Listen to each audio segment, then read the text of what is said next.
again, friends. In rapid succession, we are here for another episode of the Bottom Shelf Project, returning to the core idea that we had when we started this project.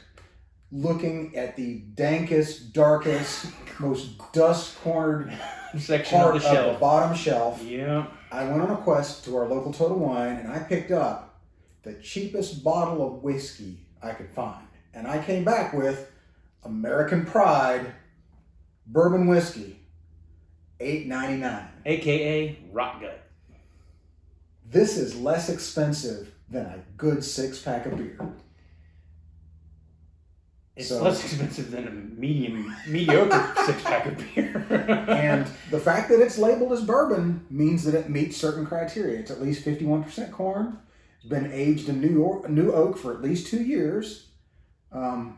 And according to the front of the bottle, it was handcrafted in it's handcrafted Kentucky bourbon, made with both pride and tradition. They didn't skimp. They gave you the pride and tradition. And that was to achieve a rich, smooth taste. It's a plain old 40% alcohol by volume, 80% proof, so lowest it can be. And this is so cheap, we don't even have a back label. Ooh. So I'll be damned if I know anything about this. That would have put us at $9.99. One positive to it that I was mentioning off camera, it's in a glass bottle. So let's crack open this bottle of Ill Will and see what $8.99. $8.99. There you go. Pour yourself out a little sip of regret. So put the cap back on so the bad dreams don't get out. Got a nice color to it. Huh. That's not bad. That's bourbon. It's straightforward. Caramel, peanut, roasted peanut. You can smell the sweetness. Corn, a little bit of sweet. Smack my ass and call me Susan, but that does not smell bad. That is not It's smell inviting, bad. actually. That is actually rather enticing. It ain't the best bourbon I ever had, but I've smelled worse. It's not. Well, no comment. But for $8.99, that is a much better aroma than I was expecting.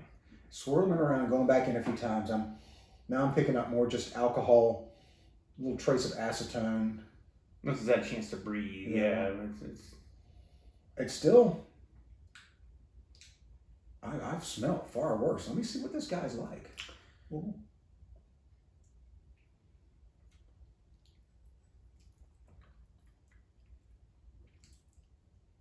Thin, hot, strong wood flavor. A lot of wood. This is a young, aggressive whiskey. Yeah, it is. This one came out of the barrel punching. And then it's gone. Yeah, it doesn't link. Well, the burn lingers. And that's about it. And the burn lingers. Yeah, the initial taste is you get that sweetness. Mm-hmm.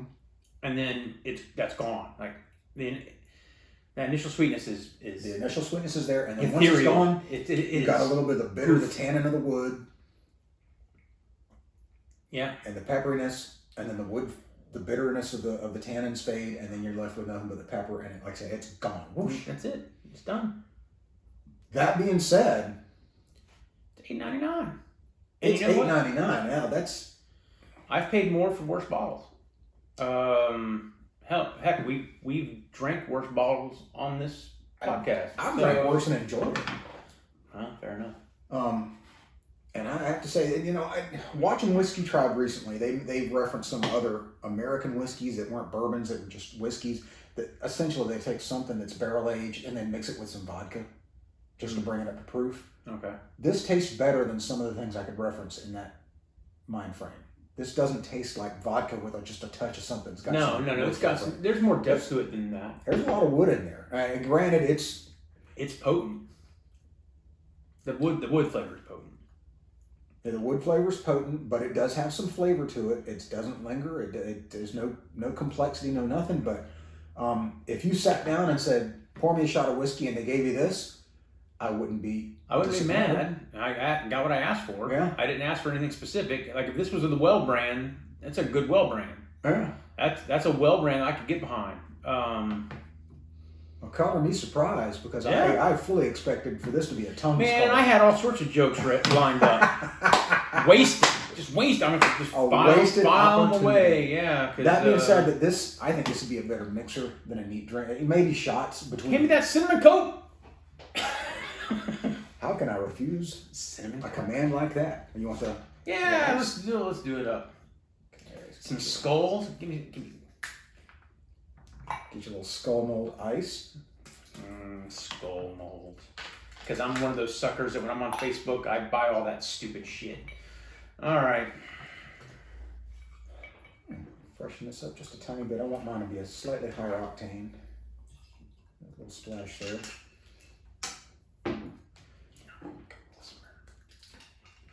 Just so I know that it's there. Oh, I think we're gonna know it's I there. don't want it to be hidden entirely. Let me straight up, because mixing it with cola is one of the most common things I can think of to do with any kind of spirit.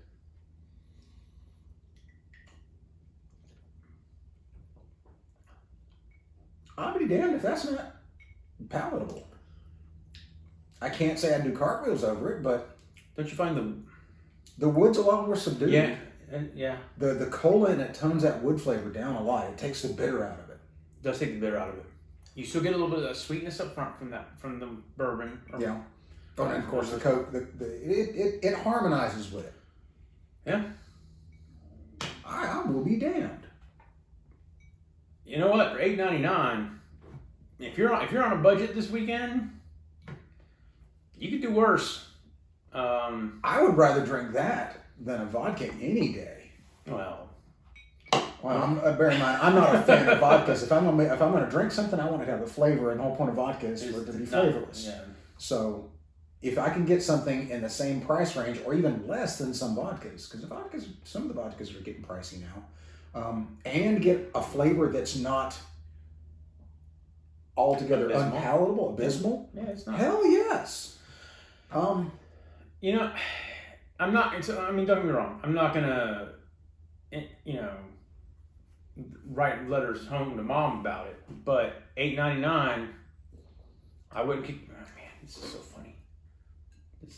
Yeah, that stick-on label. It's a stick-on label. It's so sad. It is so bargain basement. It It is so utterly, and the flavor of the peanuts really comes out in the aftertaste now too with the Coke. But in fact, the peanutty corn kind of flavor. Yeah, I'm struggling because I want to make fun of it too. I bought it basically as a joke. I fully expected this to be a nightmare. Abysmal. Yeah, just a nightmare. Our livers were gonna burst I out of thought our this bodies and run across the table. I fully expected this to be another grappa because this is more expensive than Kentucky Gentleman, which you haven't tried yet, but I have, and I will never be the same. But this, I'll be damned if it just. Yeah. It is what it is. It's not good enough that it's going to go on my shelf, Mm-mm. but it's not bad enough that I'm mad at you for bringing it over. So if someone had told me, "Hey, I want you to make a punch or some kind of drink with a whiskey or a bourbon in it," why waste your good stuff? Yeah, exactly. They don't know what they're drinking. Because this is not a neat sipper. Will it suffice as shots? Yeah. But if I were going to pour a rocks glass with a glass of bourbon, I want a sipper, something I can really enjoy, whether it's neat or with ice. Not this. It won't be this. It doesn't have enough complexity, enough roundness to it. If I'm going to make a whiskey sour, this might be your boy, because why waste good whiskey on sour mix, right? Yeah, and that wood flavor and the initial sweetness, there's enough of it there to where it doesn't disappear. It still gives you some of that character. So yeah, hey, sometimes we come in here expecting pain, and I wouldn't call it pleasure, but we got, as opposed to like that apple brandy, which I thought was going to be decent, and you never know. My soul is still bruised from that stuff. That's why we do this, because you never know. We do it for you. We do it for you because we care. We do. Well, thanks for joining us, and if you like it, click the like button and subscribe, and get notified whenever we decide to kill ourselves again. But at this time, I think we dodged a bullet. American pride. Yeah, no, we did dodge. We definitely dodged a bullet. Hats off to you, gentlemen. 'Cause this, whoever brews it, whoever distills it, because the the bottle, bottle. it looks like a joke. It looks like a joke. You can't really see it that well, but it's got a plastic stick-on label, and it's already peeling off. Yeah, it's peeling off. It was already dog-eared when I got it. The front, the adhesive part here, it's got bubbles in it. Because they didn't get it on there smooth. No. There was no pride and tradition in the labeling of this bottle. And I'll be straight up, I kind of expected this to be a plastic bottle before I picked it up. So yeah, I mean, looking at that plastic wrap and that plastic sticker that you can see the outline of around that, the outline on this is a good 1/3 of an inch out from the actual white label. So my friends, bottom shelf budget tip: if you're looking for the cheapest palatable bourbon you can get, give that American Pride a try, because for $8.99, man, I'll finish it. Yeah. There you have it. Until next time.